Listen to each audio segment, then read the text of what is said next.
تم شوق سے کالج میں پڑھو پارک میں کھیلو، تم شوق سے کالج میں پڑھو پارک میں کھیلو، جائز ہے غباروں میں اڑو چرخ پہ جھولو، پر ایک سخن بندے عاجز کر رہے یاد، اللہ کو اور اپنی حقیقت کو نہ بھولو۔ اسٹیج پر تشریف فرما معطر علماء کرام، عمائدین امت، دانشوران عظام اور میرے عزیز ساتھیوں،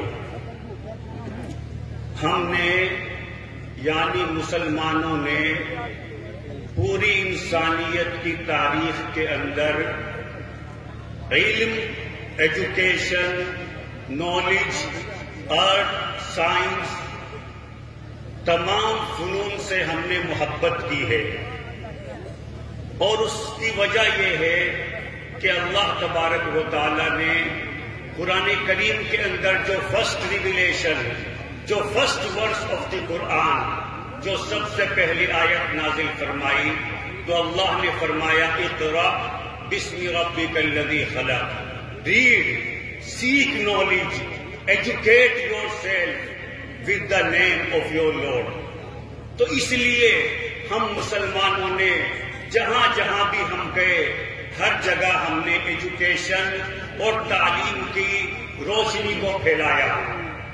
یہاں وقت بہت مختصر ہے، میں آپ کو مختصراً 2-4 پوائنٹ کی باتیں بتاتا ہوں۔ آپ دیکھیے دنیا کے اندر جو کاؤنٹنگ ہوتا ہے، جو فگرز ہے 1 سے لے کر کے 9 تک، 1 2 3 4 5 6 7 8 9، یہ عربوں نے دنیا کو دیا اور انہوں نے ہندوستان سے لیا۔ ہمارے ملک سے مسلمانوں کا، عربوں کا بہت گہرا رشتہ رہا ہے، تو انہوں نے یہ فگرز جو تھے انڈیا سے لیے، لیکن اس میں اپنی طرف سے 0 کا اضافہ کیا اور اس کو پوری دنیا کے اندر پھیلایا۔ اسی لیے آج جو گنتیاں لکھی جاتی ہیں، جو فگرز لکھے جاتے ہیں، وہ عربک فگرز ہیں اور پوری دنیا اس کو مانتی ہے۔ ایک بات۔ دوسری بات، جب عربوں نے سمرقند کو فتح کیا، جو اس وقت ازبکستان کے اندر ہے، کسی وقت رشیا کے اندر ہوا کرتا تھا، تو ان کو وہاں کاغذ بنانے کا فن ملا، آرٹ ملا، تو انہوں نے اس فن جو آرٹ انہوں نے اس کو بھی پوری دنیا میں پھیلایا۔ Then they founded the first ever paper mill plant in Baghdad۔ انہوں نے بغداد کے اندر سب سے پہلا کاغذ کا کارخانہ لگایا۔ اس سے پہلے پوری دنیا کے اندر کوئی کارخانہ نہیں تھا۔ افریقہ اور سیسی کی حکمرانی کرنے والے بادشاہ نورمان کنگ، اس سلطنت کے ایک بادشاہ کو جب پوری دنیا کا نقشہ بنانے کی ضرورت پڑی، جو زمانے میں اویلیبل نہیں تھا، تو اس نے جو مسلمانوں کا مشہور جغرافی دان تھا، میتھمیٹیشین تھا، وہ الادریس، اس کی طرف وہ متوجہ ہوا، اور الادریس نے اس کی پوری دنیا کا چاندی کا نقشہ بنا کر دیا۔ اور صرف یہی نہیں، بلکہ اس نے پوری دنیا کے 75 الگ الگ قسم کے نقشے بنا کر کے دیے۔ اس کے علاوہ انہوں نے نقشے کے اوپر جغرافی کے اندر ایک کتاب لکھی۔ تو ہمارا جو علم کا رشتہ ہے یہ بہت پرانا ہے۔ آپ نے ایک نام سنا ہوگا، ضرور سنا ہوگا، الجبرا، جو میتھمیٹکس میں آپ نے ضرور سنا ہوگا۔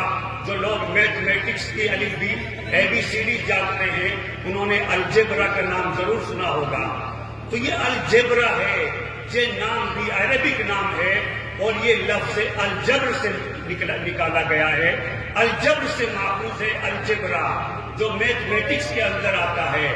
اور یہ نام الجبرا نام سب سے پہلے جو ایک مسلمان جو ہے سائنٹسٹ تھا، اس نے بغداد کے اندر 825 عیسوی کے اندر ایک کتاب لکھی، محمد موسیٰ الخوارزمی نے، اور اس کتاب کے اندر الجبرا کا انٹروڈکشن کرایا۔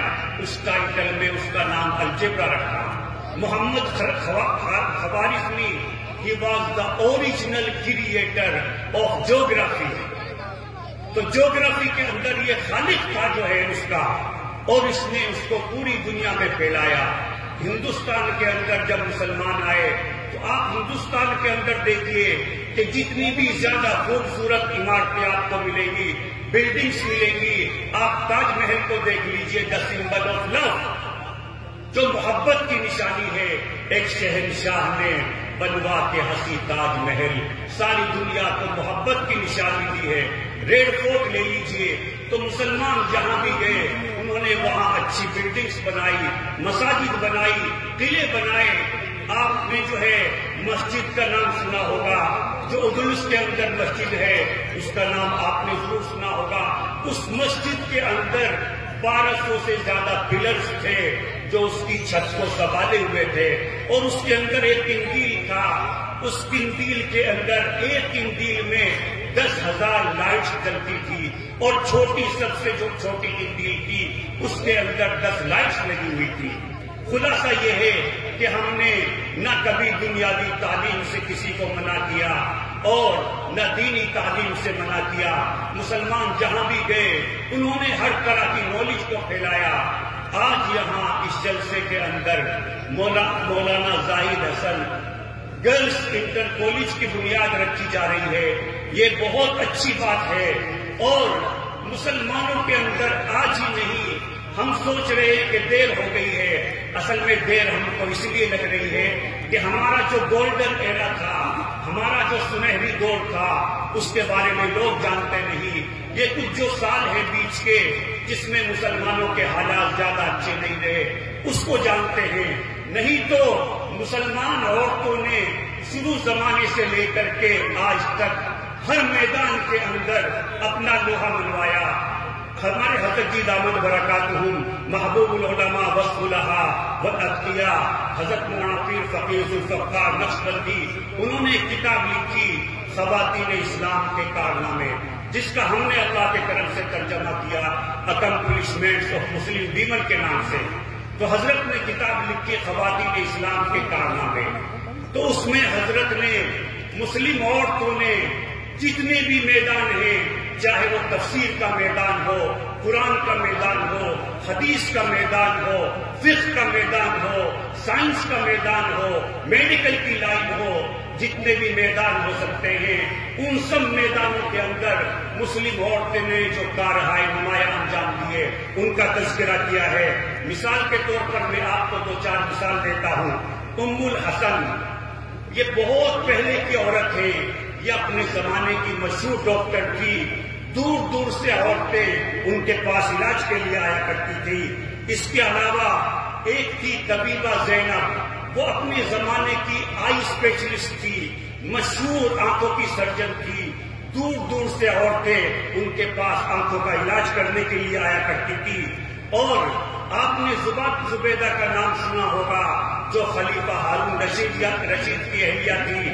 جب ان کو پتا چلا کہ مکہ مکرمہ کے اندر حاجی جاتے ہیں، ان کو پانی کی پیاس لگتی ہے، پانی کی پریشانی ہوتی ہے، مکہ مکرمہ کے اندر پانی اویلیبل نہیں ہے، تو انہوں نے اس وقت کے انجینئرز کو اکٹھا کیا، انہوں نے سروے کرایا اور پتا چلا کہ مکہ مکرمہ کے اندر تو پانی نہیں ہے، لیکن وہاں سے تقریباً 30 میل دور، 25-30 کلومیٹر دور وادی طائف اور وادی نعمان کے چشموں کے اندر پانی موجود ہے، اور وہاں سے پہاڑوں کو کاٹ کر کے لا سکتا ہے تو کوئی لائے، اس کے علاوہ کوئی آپشن نہیں۔ تو زبیدہ نے بڑے بڑے انجینئرز کو بلایا اور کہا کہ کتنا بھی پیسہ لگے تم رات دن ایک کر دو، لیکن اس پانی کو مکہ مکرمہ کے اندر لاؤ۔ چنانچہ اس وقت کے انجینئرز نے، مزدوروں نے رات دن ایک کیا، اور تقریباً 3 سال کی دن رات محنت کے بعد انہوں نے وادی طائف اور وادی نعمان سے لے کر کے میدان عرفات تک وہ پانی لے آئے۔ اگرچہ کوئی رکاوٹ آ گئی، آگے پانی نہیں آ سکا، لیکن وہاں تک پانی آنے سے پورے مکہ کے اندر جو پانی کی کمی تھی وہ پوری ہو گئی۔ آج بھی اس کو پوری دنیا میں نہر زبیدہ کے نام سے جانا جاتا ہے۔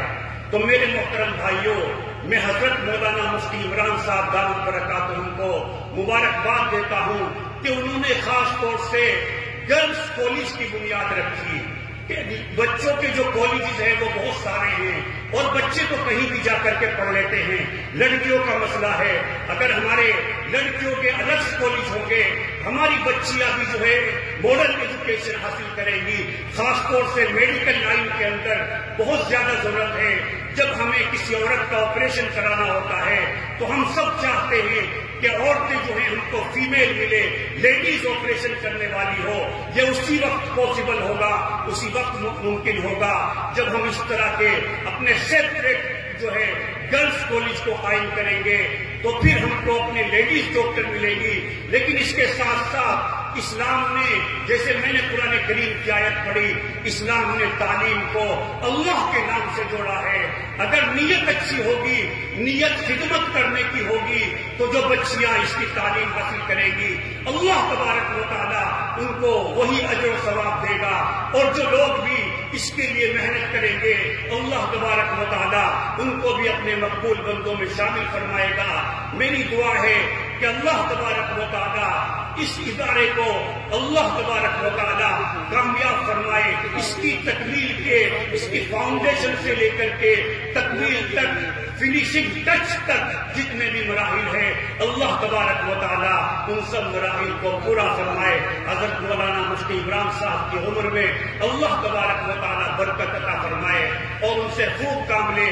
اخیر میں ایک اور بات کہنا چاہتا ہوں کہ حضرت مولانا زاہد حسن صاحب جن کے نام کے اوپر یہ گرلز انٹر کالج بن رہا ہے, ان کے اندر دو صفت تھی جو میں نے دیکھی. ایک تو یہ ہے کہ قرآن میں فرمایا گیا وَأَمَّا مَا يَنفَعُ النَّاسَ فَيَمْكُثُ فِي الْأَرْضِ, کہ جو بھی نفع مند چیز ہوگی وہ دنیا میں باقی رہ جائے گی.